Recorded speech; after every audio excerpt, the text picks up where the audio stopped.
Hello and welcome to another edition of Shaka Extra Time, coming to you live from Washington. I am Paul Ndiho, and joining me on set is Shaka Sali himself, aka the Kawale Kid. Hello, Shaka. Hello, Paul. How are you? Usually terrific, of course. Good, good. So we have another terrific week ahead of us, and the news has been exciting.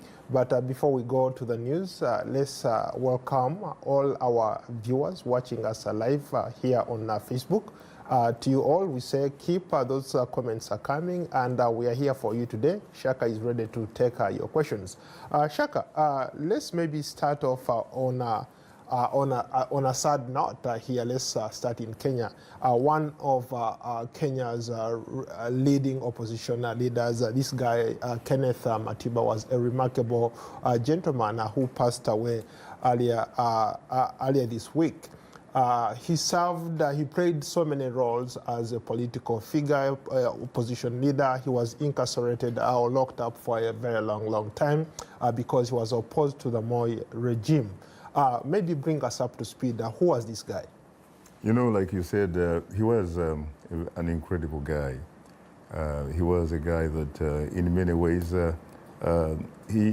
whatever he touched, frankly, seemed to turn into gold.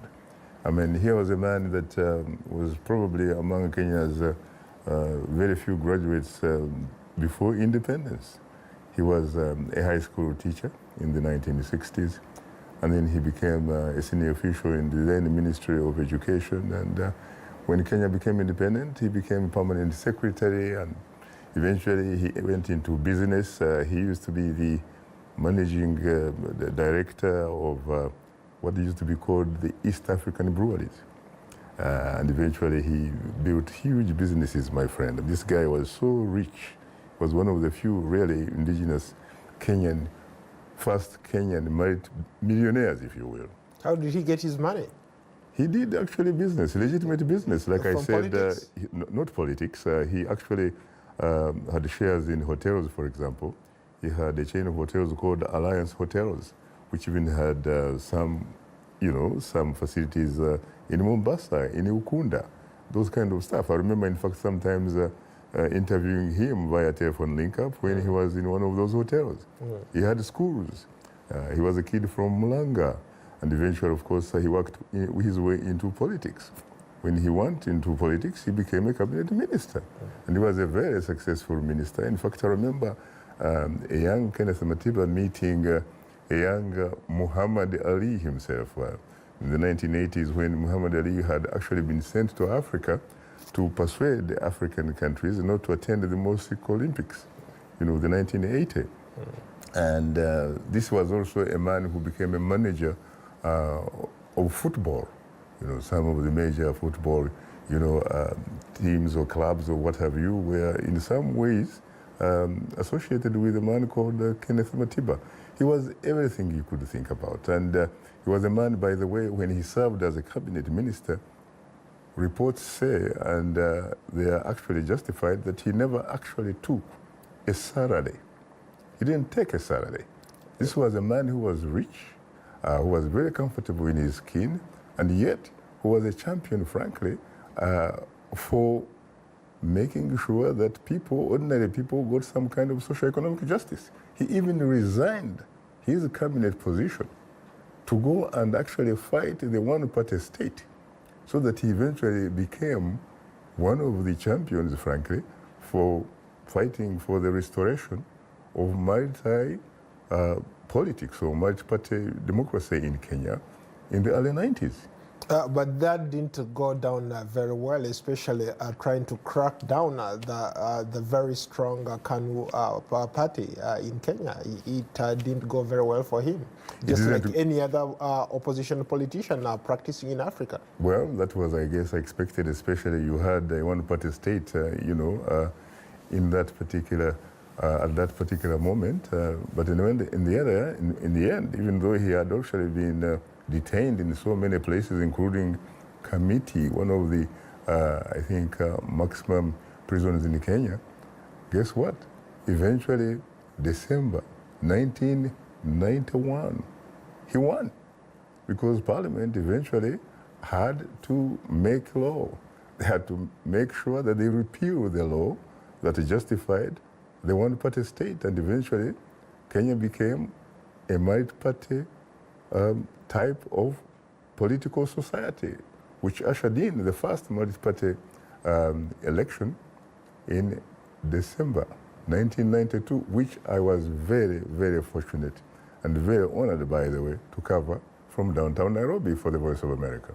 Interesting. Let's move along. Let's talk about another legendary woman who passed away last week, Winnie Madikizela Mandela, who was laid to rest over the weekend. She was also an incredibly talented person, a freedom fighter, you could argue. But along the way, she also ran into trouble with the law and, of course, being harassed by the apartheid regime. What do you say about Winnie Mandela? The only thing I can say, Paul, is I was moved by what I saw over the weekend. I'm talking about Saturday, which culminated into a 10-day, you could say, state funeral, really. Mm. You remember that, for example, the South African flags, you're talking about the national flag, was at half-mast for 10 days. I don't recall any other person, really, who has had that kind of honor, or who has been so honored. She was expected also to receive a 21-gun salute, which is normally reserved for heads of state. I don't know, I've not found any record to suggest that she actually did, but she was expected to be honored by that. I saw, for example, more than 40,000 people gathered in Soweto, Orlando Stadium, which is very near her home, where I had the opportunity to stop by for a courtesy call back in 2009. I saw President Cyril Ramaphosa give a very moving eulogy. And I also saw my friend Hage Geingob, the president of Namibia, being one of the few sitting African presidents who found time to go to South Africa and honor Mama Winnie Madikizela Mandela. And it was very interesting because Mr. Ramaphosa said that Mr. Hage Geingob, president of Namibia, told him that as a young man, he had actually played football in that particular stadium back in 1962 when he had just about, become of age to fight the same thing, colonialism. South Africa was, of course, the master of Namibia because Namibia was what became a League of Nations mandate and eventually United Nations mandate before it became independent in the early 1990s. Interesting. I also saw a group of a delegation from here, including Reverend Jesse Jackson. People looked at Winnie Mandela from a totally different lens, especially when you talk to civil rights leaders here, she rose to that level of being a civil rights leader in South Africa. Would you agree? You're right, and you can also talk about a British black great model, Naomi Campbell, who was also there and in fact was given an opportunity to also to essentially say some things about Winnie Mandela, because she happened to be a very close family of Winnie Madikizela Mandela and the late Madiba, Nelson Mandela. Let's move along. Earlier, we were talking about, maybe let me first go to a Facebook comment here.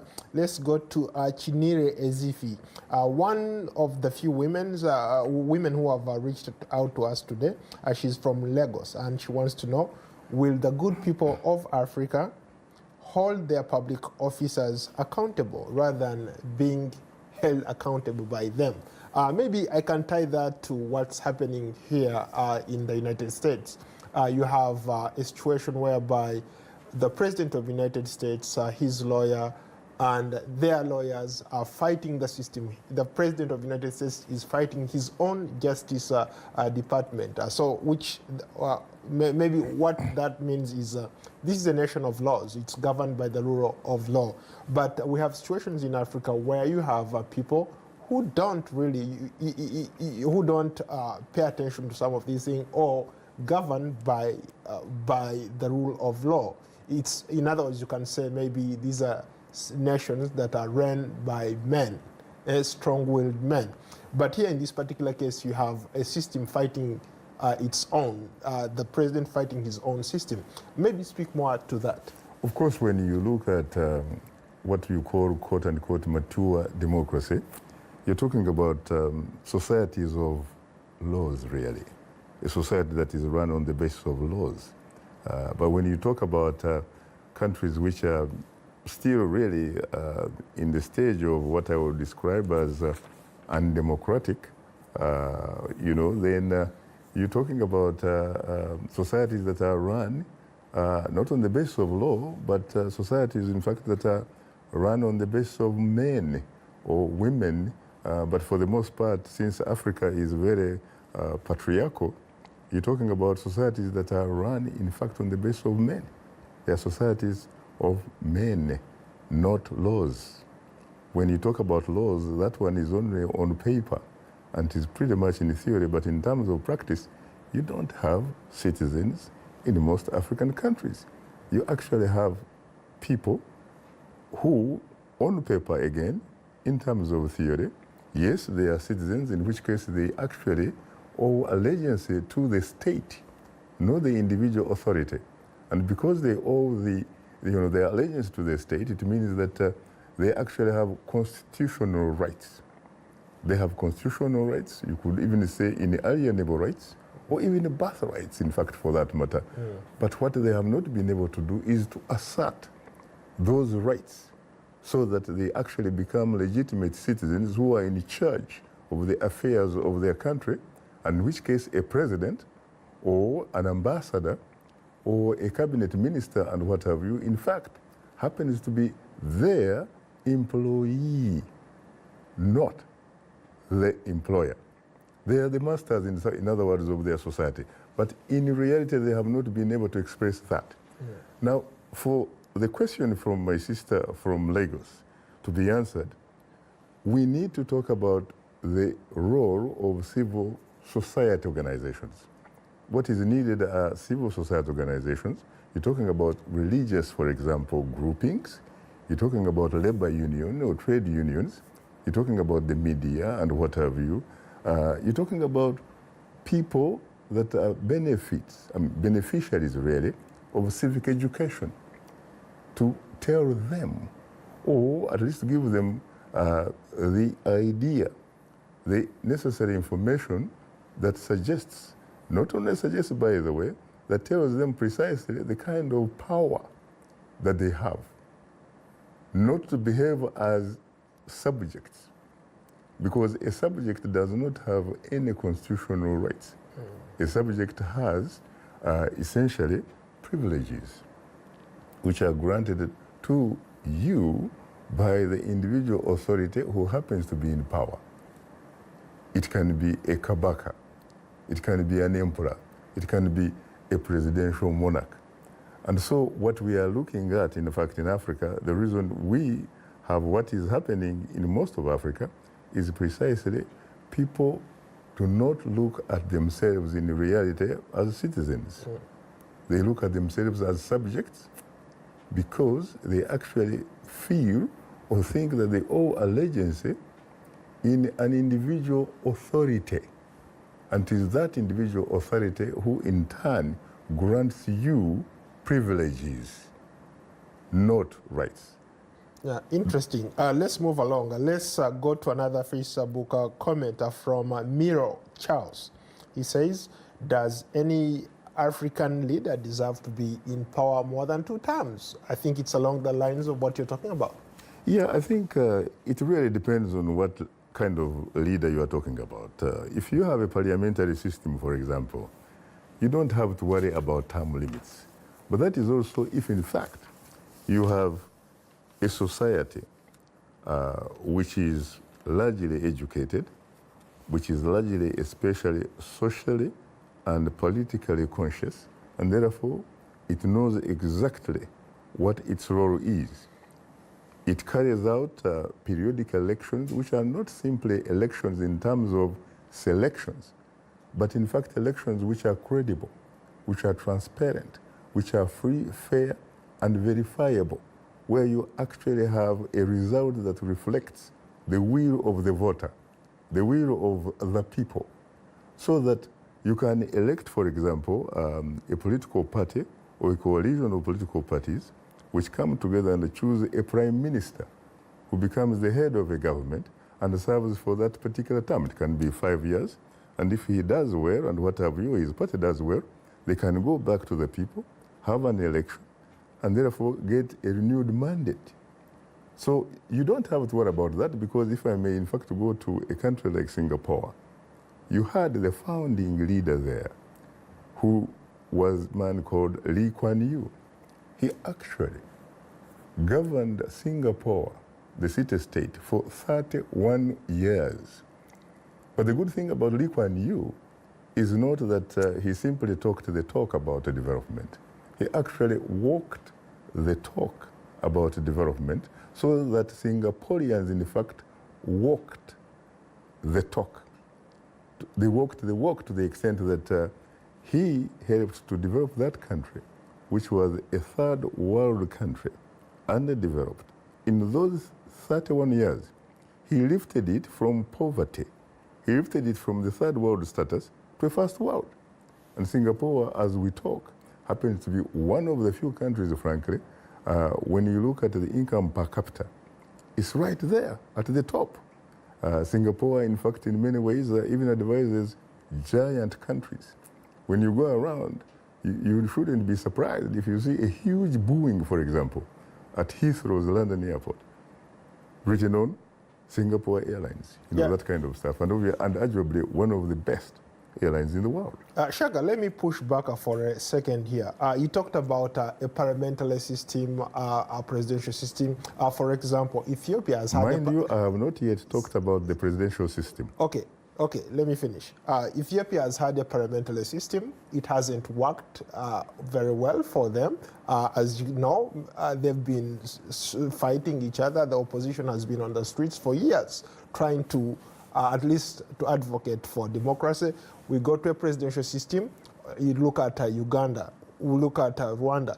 All these people claim that they have ushered or they have taken their countries from what used to be like banana republics to modern day economy. In fact, they are aspiring to become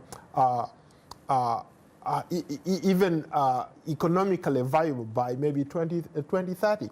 So maybe I want to get your argument on that. I honestly don't think that you are right on the money, especially when you use Ethiopia as an example.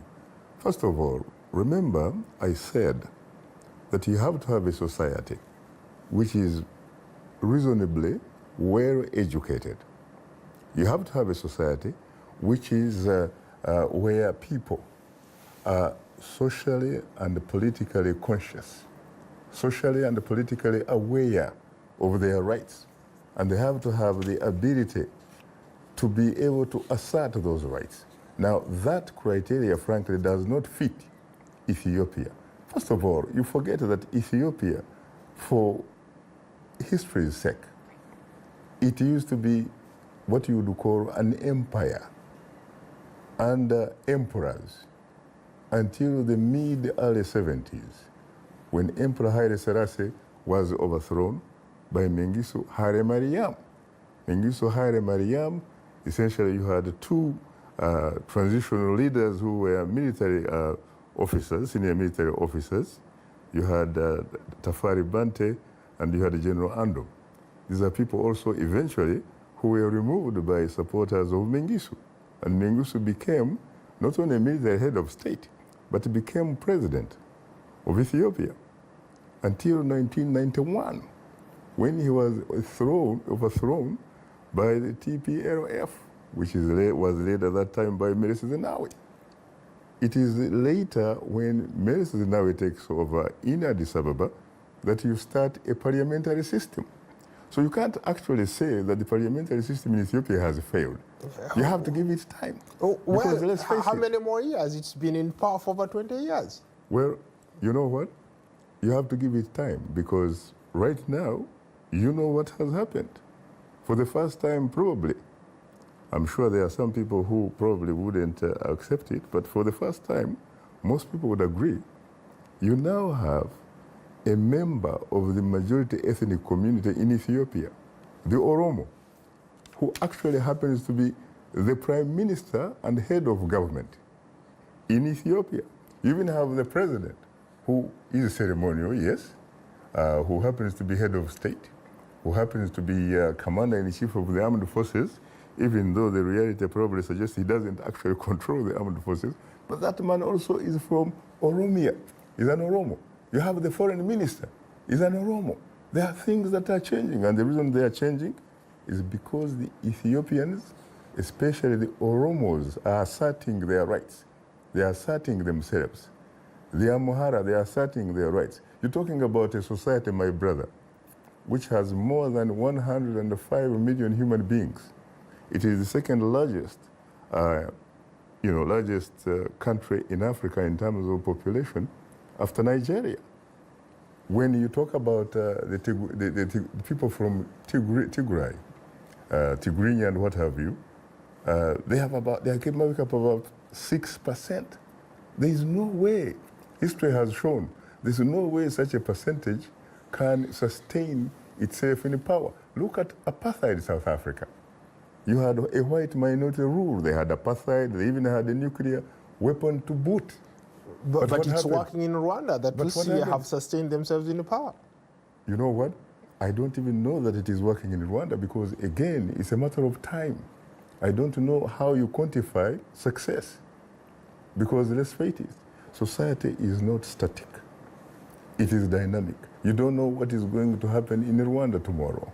I am sure that one of these days, you'll find the majority of Rwandese asserting themselves. Things will change. Things don't remain the same. So I think when it comes to presidential systems, probably, I agree that for the most part, the formula is 2 terms. 2 terms, you go home, you pass on the baton, someone else comes about. But for a parliamentary system, it's okay. Before maybe let's just go back a little bit to the Oromo people. We have a comment here, a Facebook comment from Safina, who wants, in what direction are Oromo people moving towards? To build Ethiopia or to get independence? I think that it is, in fact, to their advantage, given that they have the significance of, for example, having the single most largest number of human beings in the Federation of Ethiopia, to want, in fact, to remain as a part of Ethiopia. It doesn't make sense for them to think in terms of, to have very simple ideas of actually separating and become something else. They have an opportunity to work with other communities and what have you, to develop and advance the state of Ethiopia.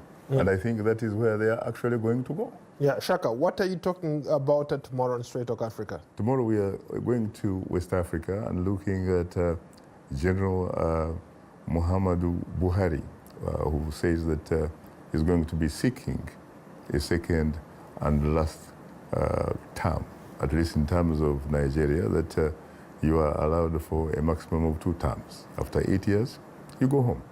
Speaking about Buhari, he's just been invited to the White House by President Donald Trump, and I think the meeting will take place on April 30th. Maybe give us the significance of that meeting. I think that in light that he's running again, symbolically, what does that mean? Obviously, it is a very it's a boost for him, and the fact of the matter is that he has a reputation and is regarded as somebody who is incorruptible. Someone who obviously has waged a war against graft, against unfairness and all that kind of stuff. And let's face it, he should in fact have been invited to the White House yesterday, not today. Because let's face it, Nigeria is a regional superpower. Nigeria, if you will, when you talk about Africa, the last time I checked, if you want, they say there is a saying that 1 out of every 4 Africans may in fact be a Nigerian. And you also know the fact that that country of Nigeria, in terms of trade with the United States of America, especially in terms of oil and gas, and what have you, is one of the major contributors to this economy of this country. We still have maybe time for one more question. Let's go to another Facebook comment from Kirumira Senior. What has become difficult for AMISOM forces to eliminate Al-Shabaab in Somalia? Well, I think for the most people will say, let's face it, it's not a very simple war. It's a very complicated and complex war. But there are also situations where there is a bit of greed, there is a bit of, selfishness, where some of the member countries that contribute troops to AMISOM in Ethiopia are pretty much looking at the operation as a cash cow, making money out of it. And the longer they stay there, the more they make money. Because let's face it, Uganda went there back in 2007, and they say that they have been training Somalis to be on their own so that they can, in fact, be in a situation where they can provide defense for their own country. There are other countries that also have been participating in training sessions and all kind of stuff. You can't tell me that since 2007 up to 2018, surely you have not been able to accomplish that particular mandate so that Somalis actually can take the responsibility of securing their borders militarily. Is there peace to be kept in Somalia? Or it's just more like a guerrilla kind of uprising going on? Well, I think that the members of AMISOM have actually done a lot, including some other external, factors. I think there is peace because you have had some kind of elections. Not that these elections are based on universal suffrage. It is not one person, one vote, but you do have at least an agreed upon arrangement which has produced a president. A man, of course, who used to be a kid living in Buffalo, upstate New York, who now happens to be the president. But there's a long way. But let's face it, so you don't look at Somalia in terms of what happens in Mogadishu only. Because look at Hargeisa, for example, Somaliland. It functions very normally. In fact, to the extent that it does even much better than a lot of these other countries which are legitimately members of the African Union, and yet no one seems to want to recognize Somaliland as an independent state. Well, Shaka, on that note, thank you so much for being a great guest. I look forward to hosting you on another edition of Shaka Extra Time. Until then, thank you so much for watching us, and to you all, I say so long from Washington.